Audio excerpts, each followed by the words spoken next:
When a disguised intruder breaks into Morgan Metzer's house and ties her up, she at first thinks she is being robbed, but then she starts to question if the intruder may be someone she knows.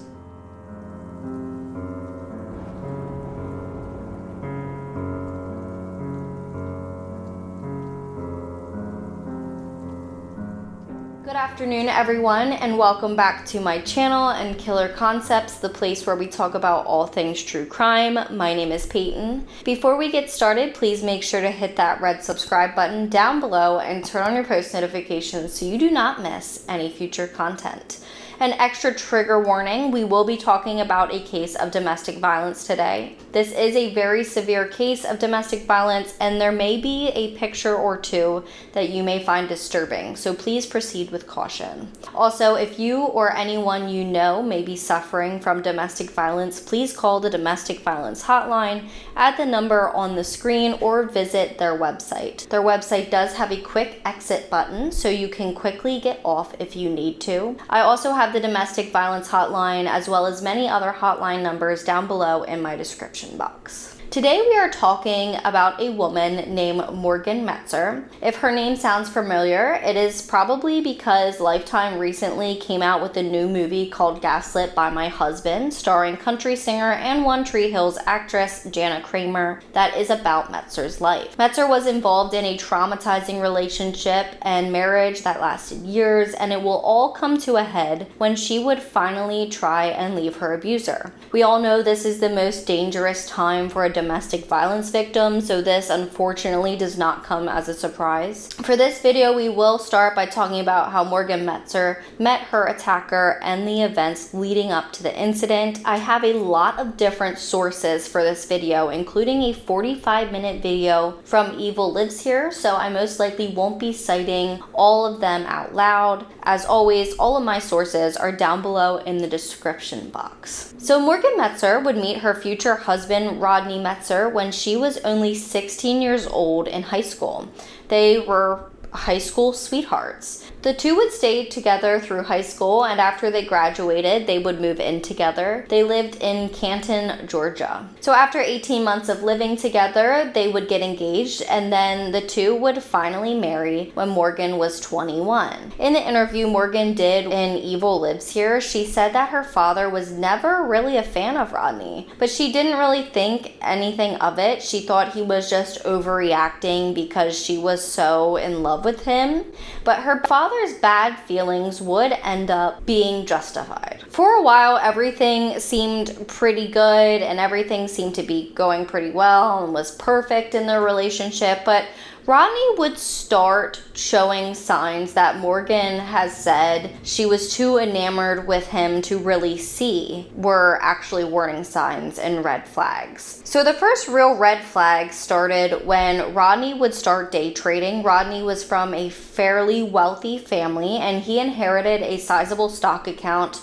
from his grandparents. He would then spend his time day trading. Morgan said that when his day trading didn't go well, he would get very mad and go into rages. He would slam doors, yell, curse, break walls, and throw things. Morgan would tell ID that when he was in these rages, he would pretty much completely check out. She said that when she would look into his eyes, it was like there was really nothing behind them. He wasn't really there. While some people may have been concerned with this sort of behavior, she wasn't.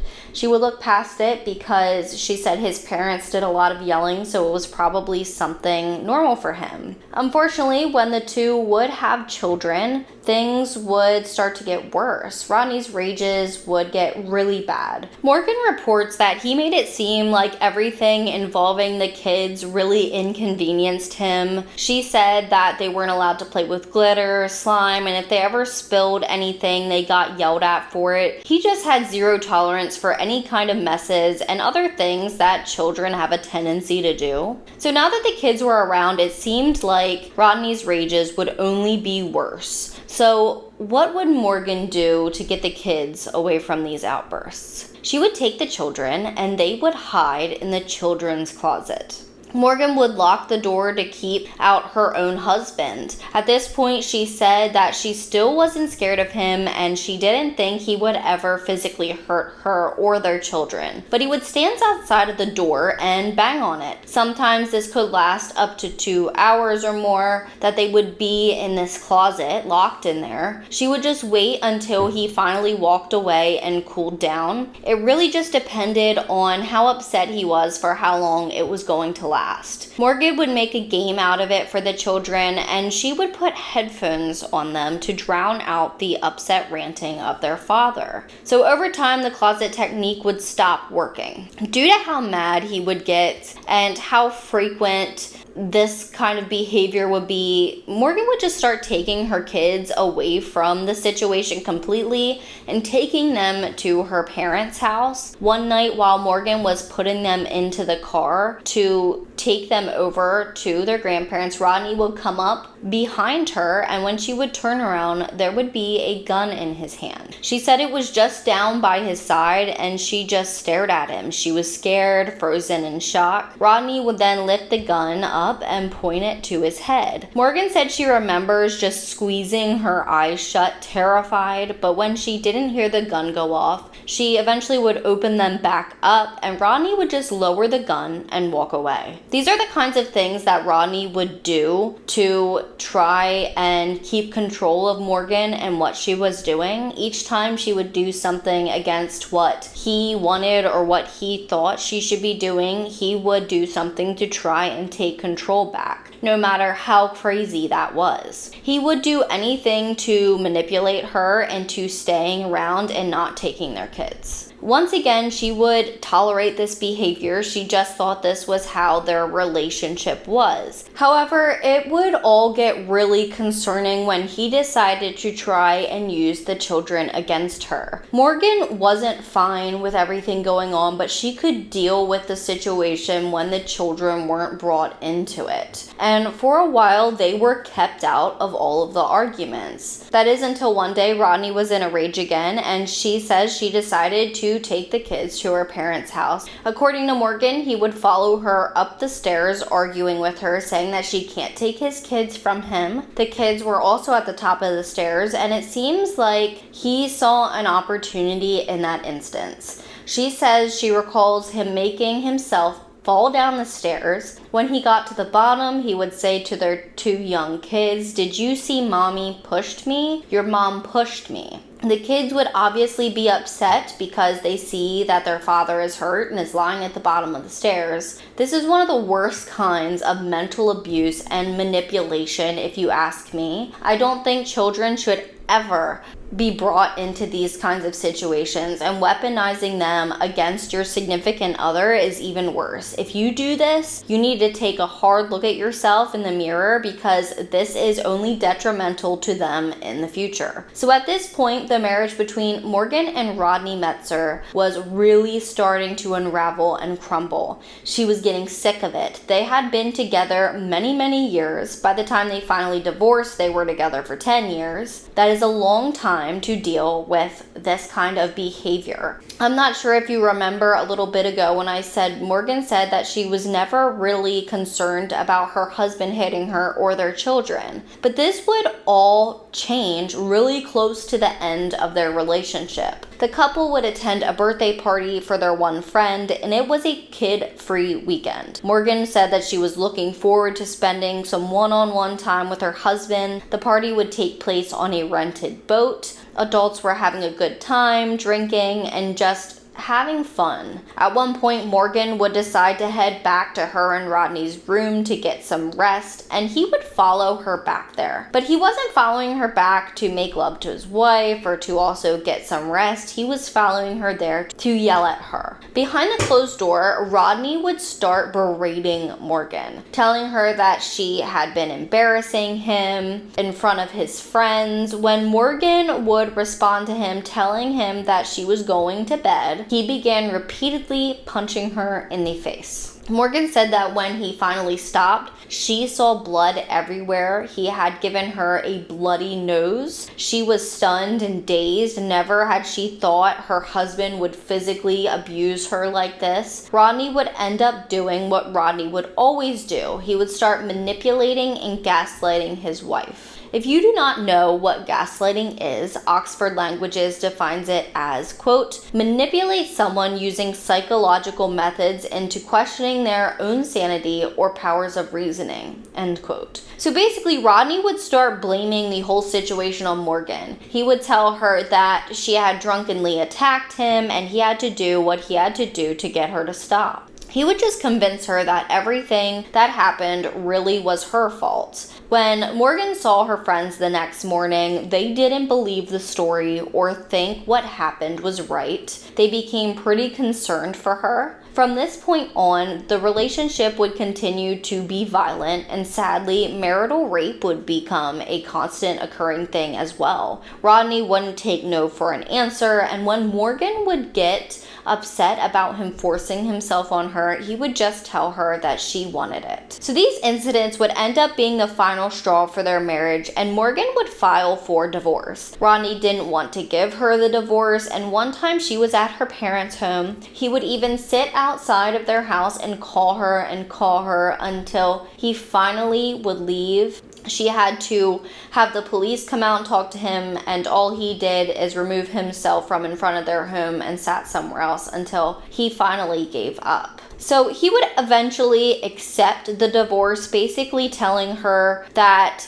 he knew that he would get her back. So Morgan would be the one they had agreed would stay in their house that they had together. Rodney would end up using this to his advantage, and on holidays like Halloween, Thanksgiving, and Christmas, he would just show up. He knew her parents were there, and so were her kids. Rodney knew that Morgan wouldn't turn him away in front of their children. Like many things he did, this was clearly calculated. It was manipulation. When Rodney would finally realize that this would not help him make it back into Morgan's heart, he would come up with a really horrible lie.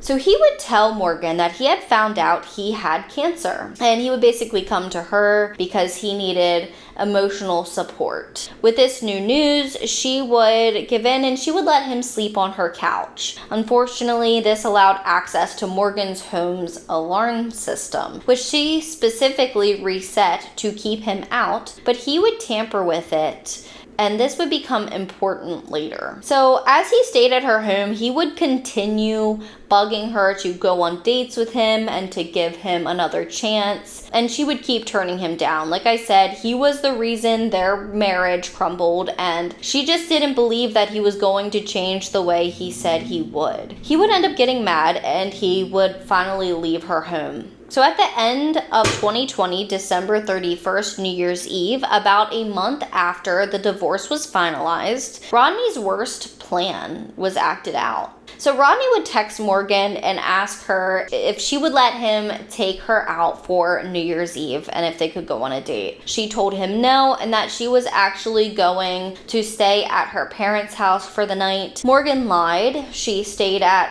her own home and went back home, but this would be a mistake. So Morgan would wake up to a masked man standing in the doorway of her bedroom. She said the man was using a voice distortion tool that made him sound like Batman. Morgan said, quote, a downstairs lamp was on, so there was light coming from behind him. I screamed so loud. It's a scream that I don't think I can ever do again. It was so painful. Soon enough, he was on top of me, end quote. He had a pistol in his hand and he would start to brutally beat her with it. Morgan was absolutely terrified. She said he then would shove her face into a pillow, strangling her, and she remembers starting to pass out and thinking, my kids are going to have no mother. She said she could only see her assailant's eyes out of anything because he was wearing a mask. She actually said that it kind of had ears on it like Batman. And when he was done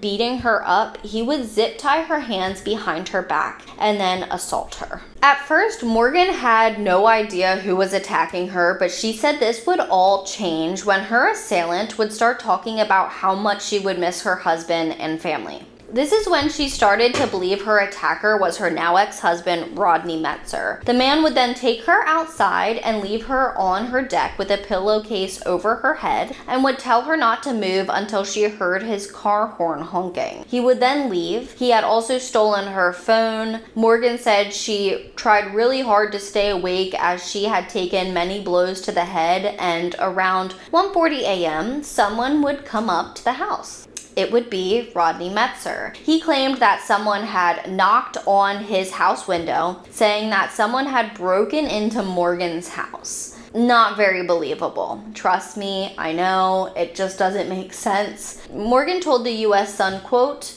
"I had told him that night that I was going to be at my parents' house, so why would he come to the house?" End quote. She said she immediately accused him of the attack and he denied it, but seemed panicked as the two waited for the police to arrive on scene. It wouldn't be long after police got there that they would start to believe Morgan's claims that the attack had been Rodney Metzer. Not only did Rodney's story just not sound believable, but they would find a lot of evidence that would implicate Rodney in the crime. USA Today reports that the district attorney's office reported Rodney had a handgun in his vehicle and zip ties in his home that matched the ones used in the assault. Police even obtained surveillance footage that showed Rodney buying the zip ties at Lowe's. But they also found more than just physical evidence. They also found an interesting search history, including the following. Quote, "How long before you starve to death? How to change the sound of your voice?